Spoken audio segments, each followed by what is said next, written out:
here I am again. So that'll teach me to click on a pop-up without reading it.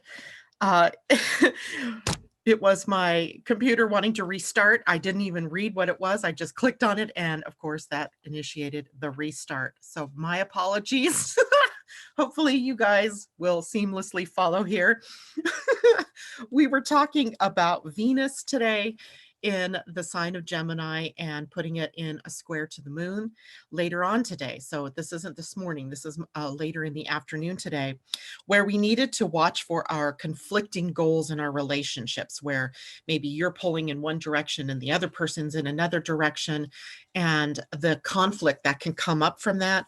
So rather than jumping into the conflict and getting into the, the squabbling, to wait for things to sort of simmer down, wait for the energy to shift.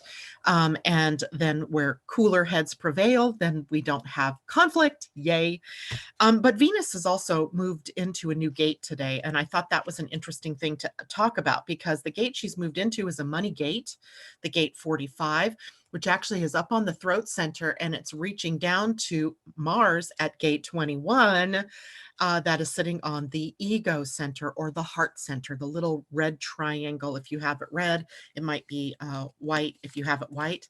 I wonder if I can pull up just the chart, the just now chart from Jovian. And then we can all see what the just now chart looks like. So you can graphically connect with that particular thing. So yes. Okay. So I'm going to share my screen and I know we'll have to wobble it around a little bit in order to see it best. But here we go. So what I'm talking about is Venus now sitting at this gate 45. And we have Mars sitting down here at gate 21. So here's Mars and the planet Venus just above it. Now, Mars is only here for another day or so, and then he's going to move into a more tension-filled gate. But this alone, this channel alone can create tension in your relationships. We have Venus at one end, Venus in her queen mode, right? This is the queen. This is the gate of the king or the queen. So Venus, the queen of finances, the queen of money. And we have Mars down here as the controller of money and of resources, time, people, energy. Same thing up here. So likely if these struggles pop out between you and someone in your life today, it could be a struggle between a power struggle over money and how finances should be, how money should be spent or what things should be spent on. So this is part of the tribal energy. We call it the ego circuit, but it's part of the tribal circuitry. And this particular circuit or this particular channel is meant to be, it's related to the earners in a tribe and how they share of their spoils, if you will, with all of the tribe. Now, that might mean in a family now, right? Because we're not tribal anymore. So we're not necessarily having to share our spoils, our goods, our services with, the whole entire tribe, but your tribe may be in your family. And so on the part of Venus, she's up here at 45 and she says, all of this is my kingdom. And in the negative, this shall be mine, and I take the lion's share, and I give you, the little crumbs. Mars at the other end here, though, says, well, no, that isn't going to work for me because we have these bills to pay. Money has to go here, et cetera, et cetera. So we have an inherent power struggle, and this can pop up today between you and another person. And even within businesses, this could be, how do we share of the resources? I noticed this morning a news story about Congress and the White House working to try to, I think it was about, extending pandemic benefits. I'm not sure, but there was some kind of financial thing that has been a squabble between them. And this does not bode well for them coming to any kind of an agreement because this is a power struggle. And might happen better tomorrow or the next day. But for right now, likely the power struggle will ensue, right? Who's going to be in charge of spending the money and where's it going to go? And that happens in our families, that happens in our corporations, that happens in our businesses that we work for. It happens especially in our homes. So watch for power struggles over finances. And note the difference in the human design chart right now, where for several days we've only had the head and the ajna defined. Now we have a split. The ajna is not connected to the throat here, but the throat is connected to the ego center through this power struggle. So a power struggle could be attributed perhaps to misaligned thinking here, right? Remember, this is a little bit of psychosis, and maybe we take something little that was a squabble and we make it bigger because it becomes a power struggle between you and another person. So watch for that today. The best thing to do in a conflict like that is to what? Breathe. Breathe, walk away, agree to disagree for the moment, come back to it later, maybe tomorrow when cooler heads prevail. Because otherwise, this can get out of control and turn into a battle of the wills, a battle between, loving partners that just doesn't need to happen, or becomes an ugly mudfest slinging event when you're looking at the polarization in Congress and how they don't or do get things done these days. Okay, so stop sharing there. I'm going to head over to Facebook. I have a feeling I lost everybody because of that restart, and I apologize for that. So anyway, come back if you are out there to my part two. And we'll see. I don't know. Maybe there's something going on in the atmosphere today. I'm not sure. The last thing I have to talk about this morning, and I knew today was going to be a short day, is the Pleiadian Earth energy of the day is 6 illuminating. And illuminating energy is the Earth energy of the day. And it is about Shuen in the Mayan calendar, which was monkey.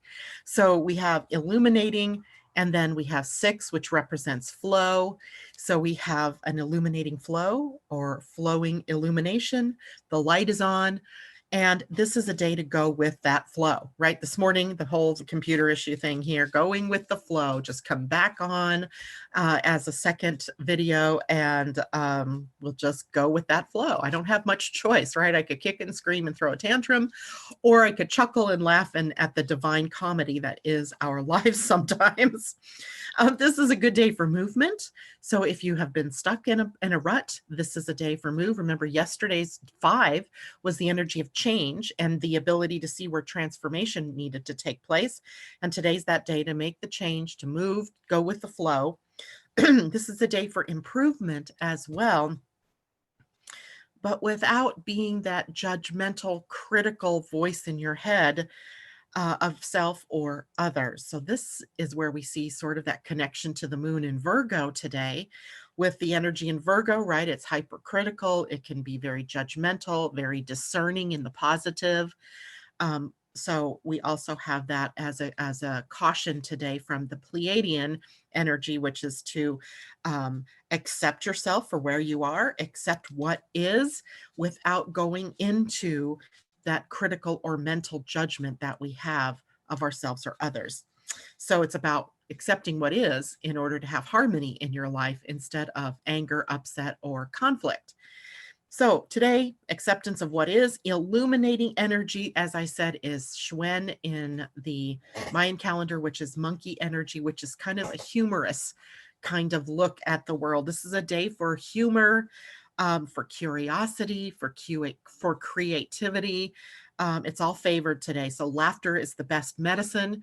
And it is a purposeful bringing in of joy, perhaps, but there's also possible drama here.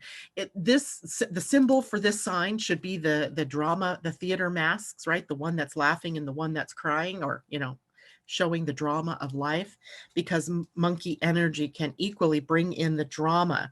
Our goal is to lighten up, right? Today's the day to lighten up, see the illusion for what it is. Shining a light into that darkness so that you can light it up and really see what the truth is. Wake up to truth, right? In the morning, how your alarm goes off and you turn on the light. Time to wake up, right? Time to see things more clearly, trying to, get the sleep out of your eyes.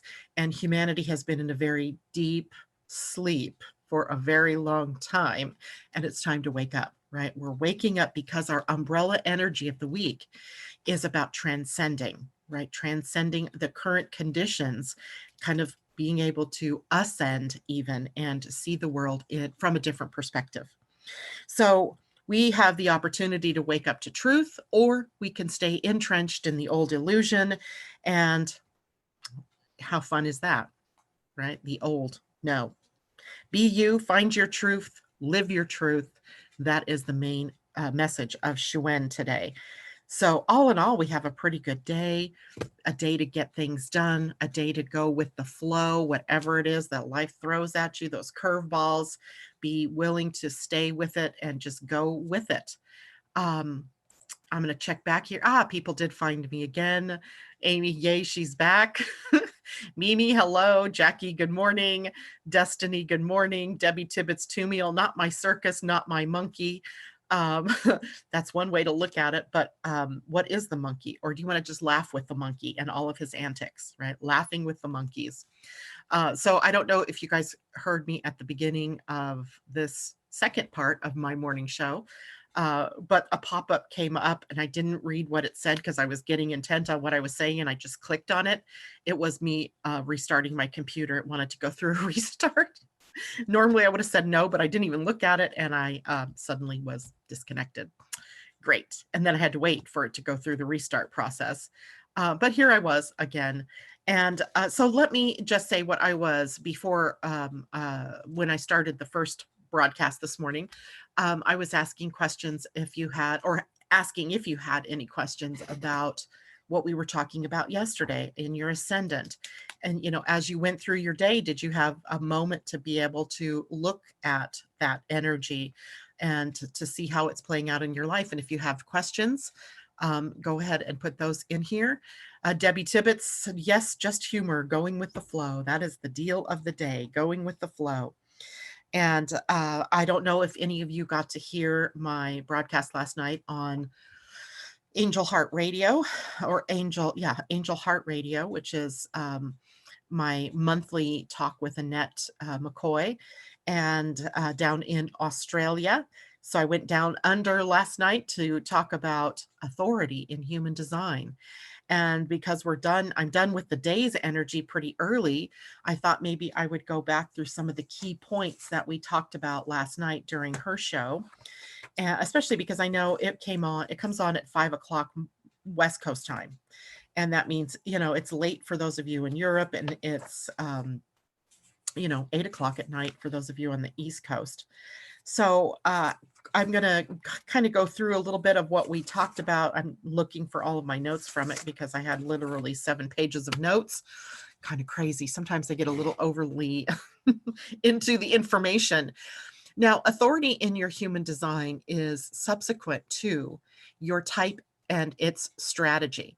So whether you are a manifesting generator or generator, your first primary goal in making decisions is to go with your strategy. And your strategy is about responding to what shows up in your outer world, not from what you think about or what you're praying about or meditation things come up. If something comes up in that state, then you're waiting for the outer world to catch up and say, yeah, go that direction, go with that person, do that. If you're a projector, then you're waiting for the invitation. That doesn't change with your authority.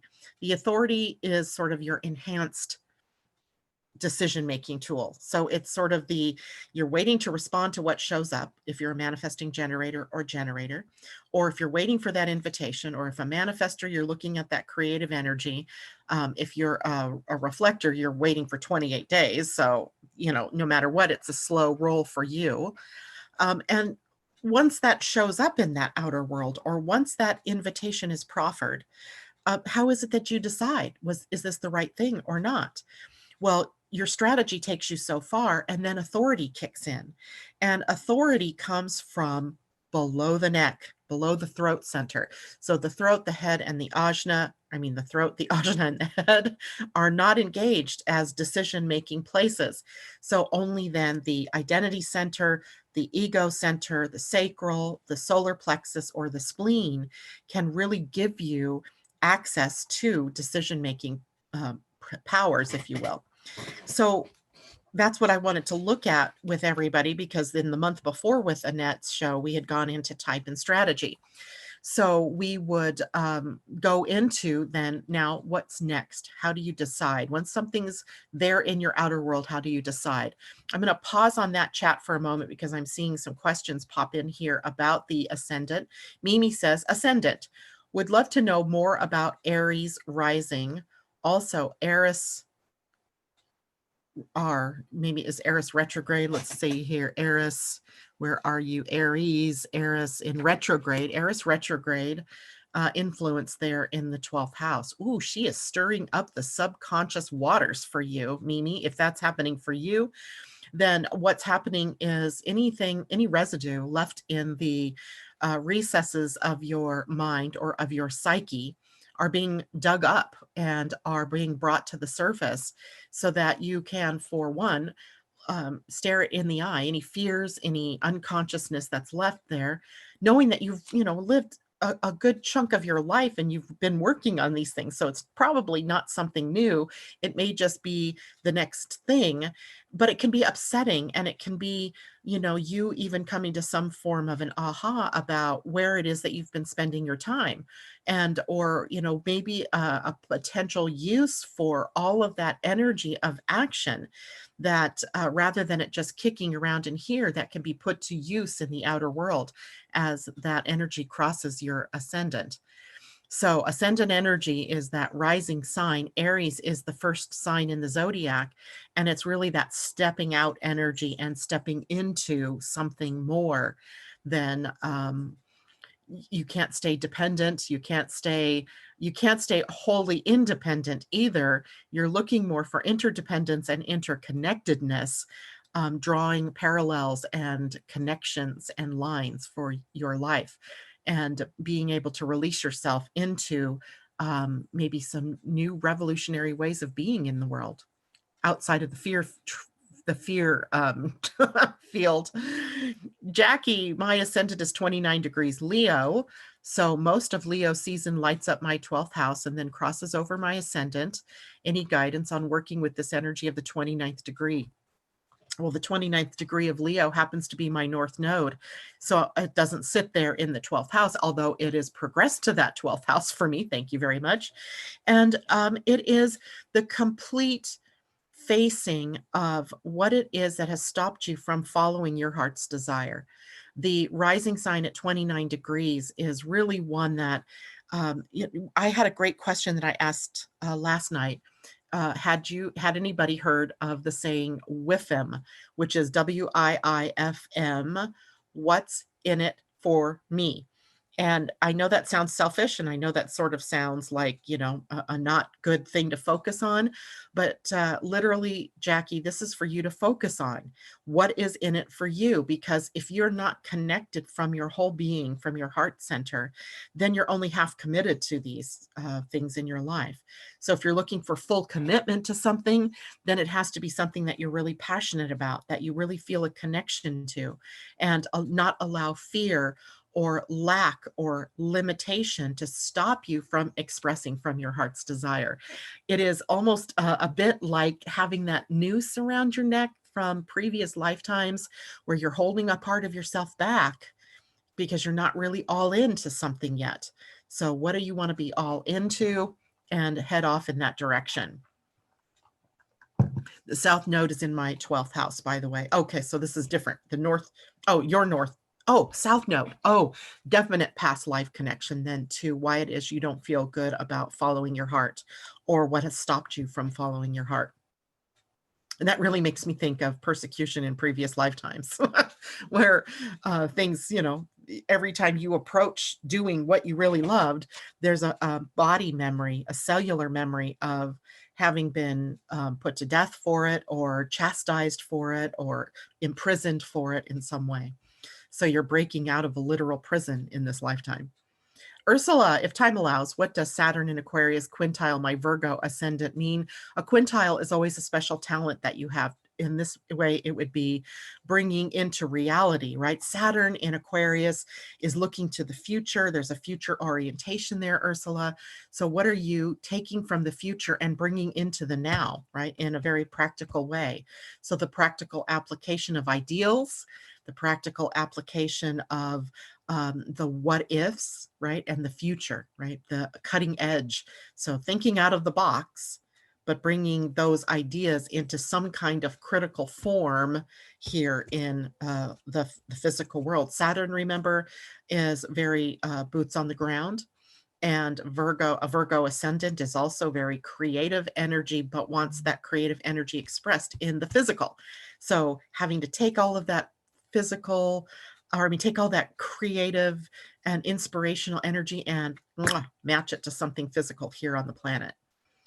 Jackie, wow, spot on. Thank you. You are most welcome. And Mimi, was that a good answer to your question? Is there more that you're looking for with that in a natal chart? I think it might be your natal chart. Not sure. But you can ask me more about that in a moment. And oh, Ursula, sorry, I missed that part. And do you have any thoughts about the number on the ascendant?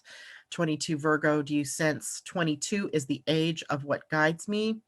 Strange question, right? No, it is not a strange question, because I think we're always used to looking for the symbology of something that's happening. And numbers are things that we see as symbols, and 22 being a master number in numerology, it's a logical leap, right? To, I wonder what this means. But in astrology, the numbers are not the same as they are in other disciplines. So if we were looking at numerology, certainly 22 would take on meaning. But the number, the degree that anything sits at also has a meaning, with a Sabian symbol attached to it. Or in our astrological mandala, it has there's a symbolic progression from 0 degrees Aries all the way back to 30 degrees of Pisces, as we go all the way around through the 360 degrees of an astrology chart. So that degree does have some kind of meaning, but that meaning isn't necessarily attached to an age, the age that you are, or something like that. So I hope that's helpful. And in fact, if we looked at 22 degrees, 22 Virgo. So let's just look at it for fun. This is my astrological mandala book. And I opened up right to Virgo. How fun is that? And if we look at this, it is the symbol of a lion tamer, displays his skill and character. The keynote is the need to tame one's vital energies in order to fulfill one's destiny. We see here the development of the concept of training. The true aristocrat is the individual who is in complete control of his vital and emotional energies. At the spiritual level, this includes the overcoming of pride in one's strength and mastery, and the pride attached to an exalted status or social office, it says, but social status perhaps. This is the third stage of the 35th sequence of 5 symbols, Oyayai. The meaning of this phase of development is traditional and evident. The whole process of social, ethical, and occult spiritual conditioning of the individual aims at the control of man's animal nature. The energies of this nature can be put to many uses. Implied in any successful process of taming and training is resoluteness and patience. So that degree of Virgo for you would imply that wherever it is in your chart by house, you would need to apply patience and a sort of stick with it, resolute, enduring, persevering attitude. So that's how we use the degrees in astrology. We pull out a book and we read about it. Because there's 360 degrees, I can't possibly memorize all of them. So, okay, Mimi, I'm glad that's answered your question. Joanna, you're back live or have been in hiding? No, I've been back live. I've been live. I've never not been live. I've been live. But this morning, I don't know if you're talking about this morning or because maybe you used to watch me on Facebook, but I transitioned from Facebook Live to YouTube Live because it's much more stable, except in the instance where I hit restart and inadvertently close down my broadcast for the moment and have to start again. So how many years? 5. I'm on my 5th season of broadcasting. I just started that after my break when I went to Oregon. So I'm now in the 5th season.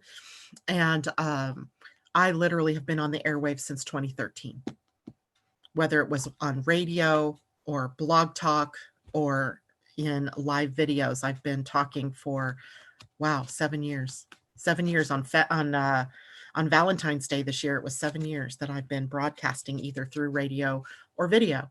So, and whether it was my own show or I was on another platform, um, I've been out there for a long time, Joanna. And I switched to YouTube. Gosh, guys, when did I switch to YouTube? Back in March, maybe? Maybe February even, where I switched from Facebook because I was just done with Facebook's shenanigans. So I came over here. All right. So in the meantime, while I'm waiting maybe for other questions, I'm going to go back to authority. How much time do I have here? It is 8:47. So authority, again, is our personal decision-making tool in alignment with our strategies in your human design that help you make decisions that are in alignment with your unique geometry, let's call it, your sacred geometry, right? Your way. And when you use your authority with your type and your strategy, then your life aligns sort of like by magic, right? Things just pop. They're happening easily, effortlessly, with grace. And we really know that our life, when your life is kicking and it's doing good and you're just going along, you know you are working your type and your strategy and your authority in sync with one another. When things are kind of like pulling teeth and there's reversals and there may have been something that was out of sync in the timing of using your strategy and your authority. So Joanna G, Roseanne, I gotcha. Roseanne, good to see you. Oh my gosh, I haven't talked to you or seen you in so long. It's great to have you out there. So in your human design, there are 7 types of authorities. Now, I'm going to spend most time today on the solar plexus authority. We may have to go into other authorities as time goes on because with 7 of them, as you can imagine, there would be a lot of talking. I did all that yesterday. If you want to hear the whole talk from yesterday, I did post it on my Living Astrology Facebook page. So you can go there and listen to the whole talk. But I think because the solar plexus is the one center that we are looking down at an evolutionary leap toward 7 years from now, 2027, that's the one that I really want to talk about. Hold on. Maybe I don't want to talk about it. So if you have solar plexus authority in your chart, it is going to look like, oh, let me bring it up and show it to you because I did this entire, don't want to delete that. I did this entire presentation last night with, let's see, I need my desktop and it was a file. And here we go. This is solar plexus authority. And I'm going to share my screen so you all can see it. Okay, now this is an example of solar plexus authority. So in your human design, if this particular center is colored in, that means you have a defined emotional center or a defined solar plexus. And if it's colored in, it takes precedence over all of the other types of authority. So even though in this chart, there's sacral that's defined, if it also it's also got ego defined, it's got the identity center defined, and these are also authorities. But because this one is defined, it takes precedence. So always the solar plexus. And the solar plexus is one of the 4 motors in a human design chart. So it has energy associated with it. The energy associated with the solar plexus is a wave form. It flows. It has a peak and it has a valley and it has all of the points in between. And it means then if someone has this defined, they must wait for clarity over time before making big decisions in life. And I say big decisions, you could use it for all of your decisions, but especially those important ones, getting into or out of a relationship, getting into or out of a job, relocating, to move or not to move, right? Also here for people that are contemplating a purchase like a house or a car, that's something that's expensive. You're going to use your emotional wave. You are going to wait for clarity over time because that's how you make your best decisions. And all types except reflectors can have this kind of authority. So if you're a manifesting generator, this is the chart of a generator. If you are a generator type, a manifesting generator, a projector can have this, a manifester can have this. It becomes your authority if it's defined in your chart. The only reason a reflector doesn't have the possibility of doing this is because a reflector has all of the centers open. There would be no colored centers at all for authority. So the key here for people with solar plexus definition is patience in making your big decisions. You're not spontaneous. This is not you going, yes, I'm going to buy that house. Even if it's in your outer world and your strategy says to wait for something to respond to, you're going to now sit with that for a little bit. You're going to check in with yourself periodically over the next 24 to 48 hours to see how you feel about that. Is the excitement for that house still there?